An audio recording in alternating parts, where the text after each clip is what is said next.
Yo, it's Tap here, and it's time for some Flash content. Normally I do Dragon Ball videos, but if I'm honest with you, I know a lot more about the Flash than I do about any part of Dragon Ball, even GT. Now in this video I want to go over one of my favorite villains of all time, the Reverse Flash. I'll be going over the original Professor Zoom, Eobard Thawne. I'll also be addressing his versions in order and what I view from least to most powerful. The versions I will be using will be main continuity only, using the pre-52, new 52, and rebirth eras of the character. Let me go over the many powers this speedster has and why he's truly the fastest man in the multiverse. Sorry, Wally. By the end of this video, you'll see that his feats of speed eclipse either Flash, and that he's someone who should be brought up way more than the tired Superman vs. Flash talk.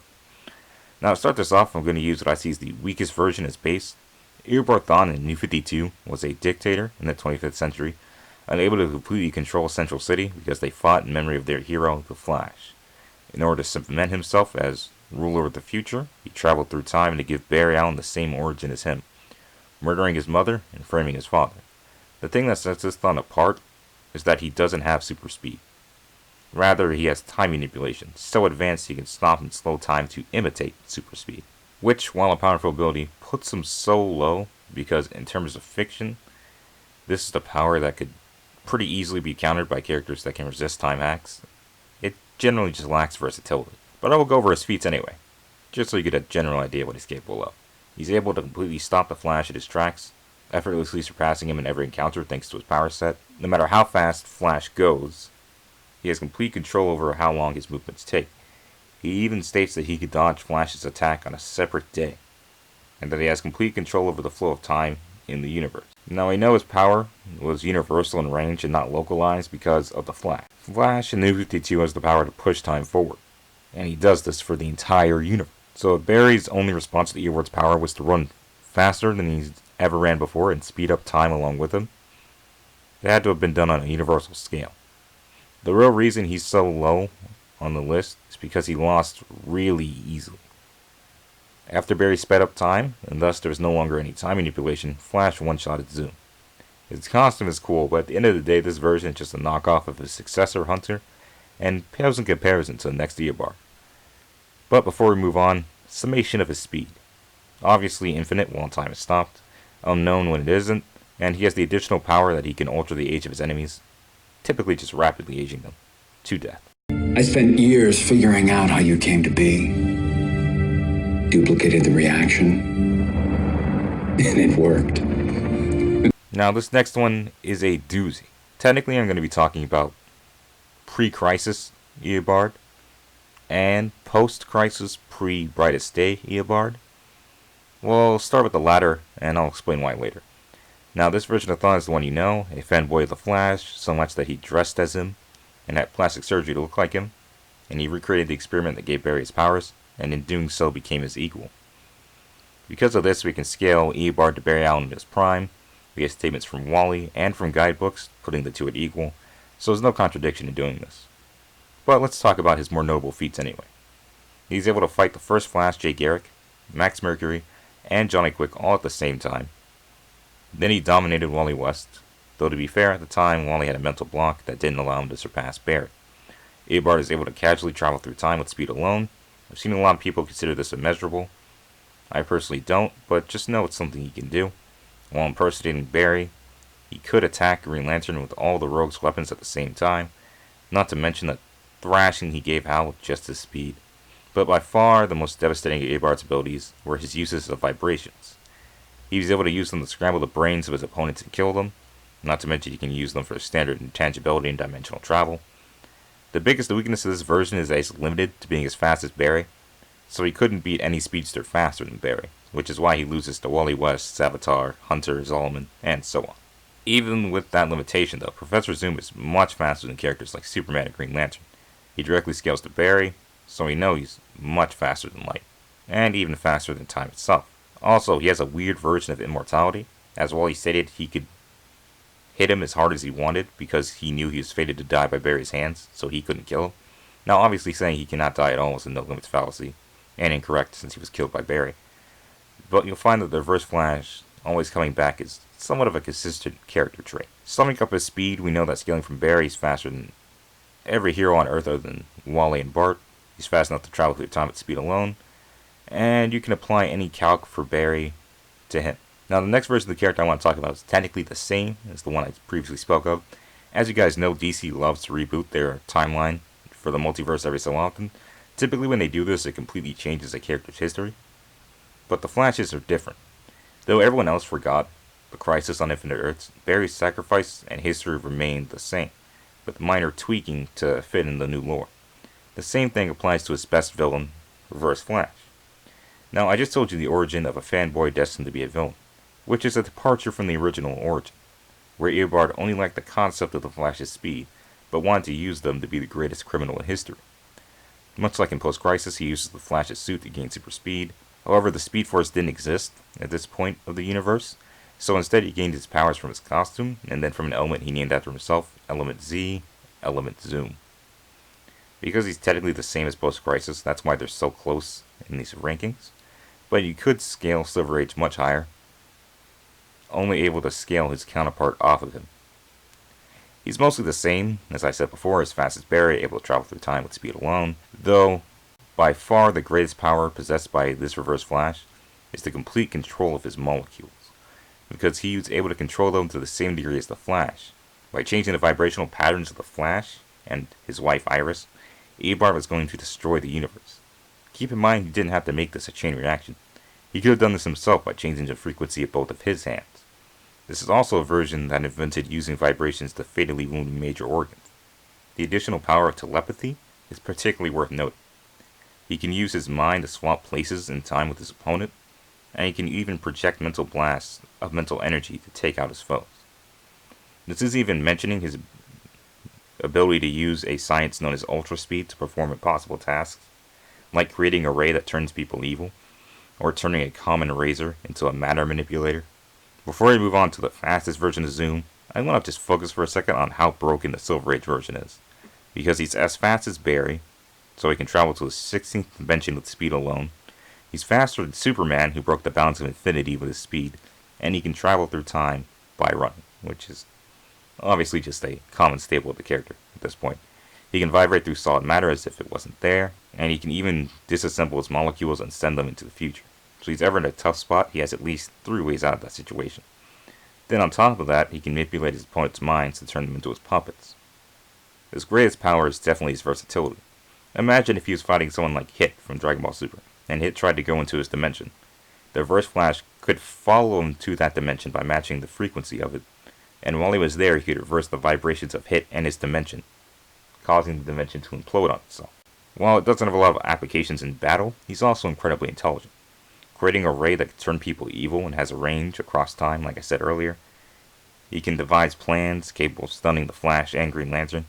And let's not forget that he often beat high tiers like the Flash, Green Lantern, and Power Ring.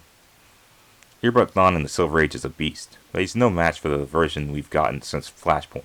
But that was not my fate. I was to be the reverse. Opposite of him. In every way. And so instead of tapping into the Speed Force to access my powers, I created my own. Negative Speed Force, Reverse Flash. This is by far the most versatile version of Eobard. Now, take the version that I just told you about, and give him a Black Lantern ring, making him unkillable. Then bring him back to life and have him recreate Barry's accident, only this time he creates the exact opposite of the Speed Force. The Still Force. Wait, never mind, that's a new thing. Damn, retcons. I meant the Negative Speed Force, which Thawne generates with every step that he takes.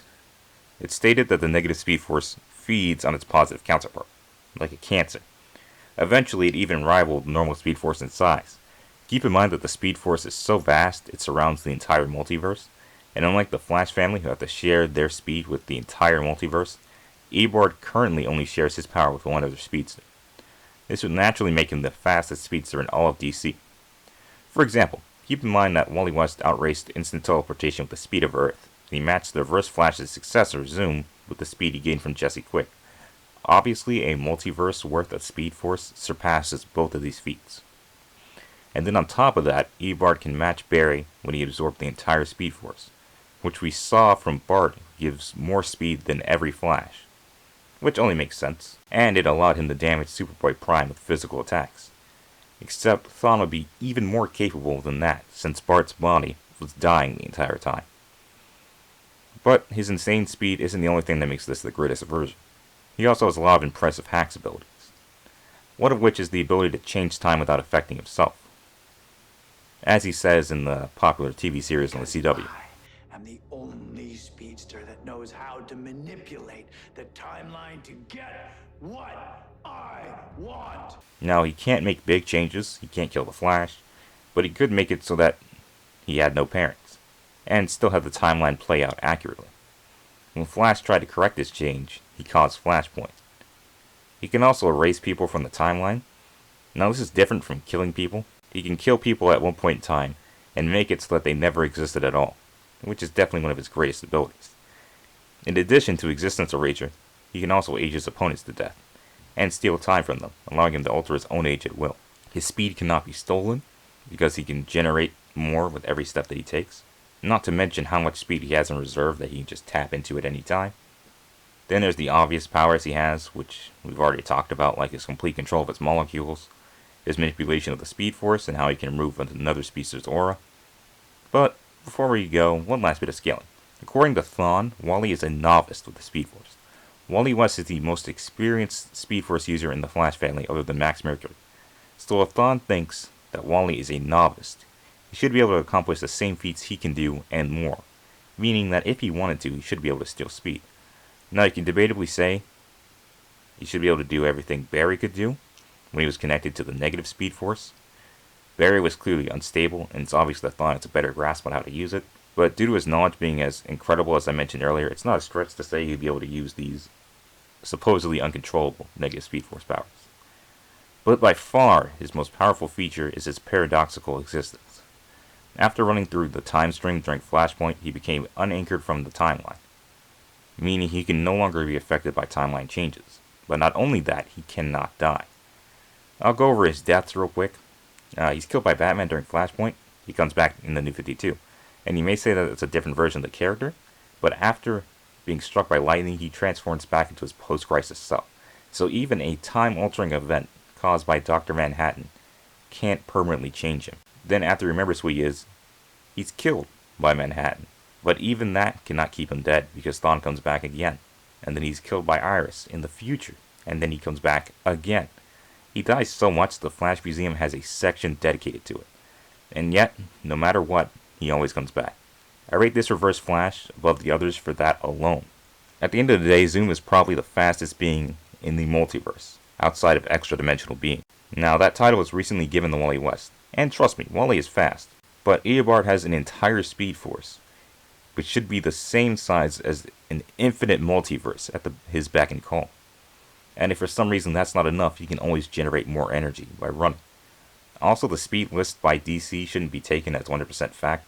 It rates Zoom as third, despite the fact that the same Flash series, which was written by the same person who made the list, shows Eobard is clearly much faster than Barry, which again makes sense. So him holding back in order to not survive Barry, while a nice notion, actual feats overturn statements every time. Speaking of, there's also a panel where Deathstroke manages to beat Reverse Flash by having a suit of armor that can take his super speed blows and absorb the kinetic energy until Reverse Flash gets tired and then use a burst of super speed to kill him. This wouldn't work because Eobard Thawne would not get tired. Not even addressing how speedsters ordinarily have a incredible amount of stamina. He can generate as much speed as he wants. So if for some reason he were ever getting tired, he could just generate more Speed Force energy for him to draw from. So obviously this should not be taken into account, especially since this is just a hallucination that Deathstroke was having anyway. So naturally what Deathstroke thinks would happen and what would actually happen are not the same. The truth of the matter is, speed is power. And the only limit on what Professor Zoom can do is the limits he places on himself. That part is at least true, because he is very overconfident sometimes. Now, I hope this brief overview helped you guys get an understanding for why he's the most powerful villain, well, most powerful Flash villain in DC. and that in reality he could be a threat to the entire universe if he wasn't singularly focused on making Barry Allen's life miserable.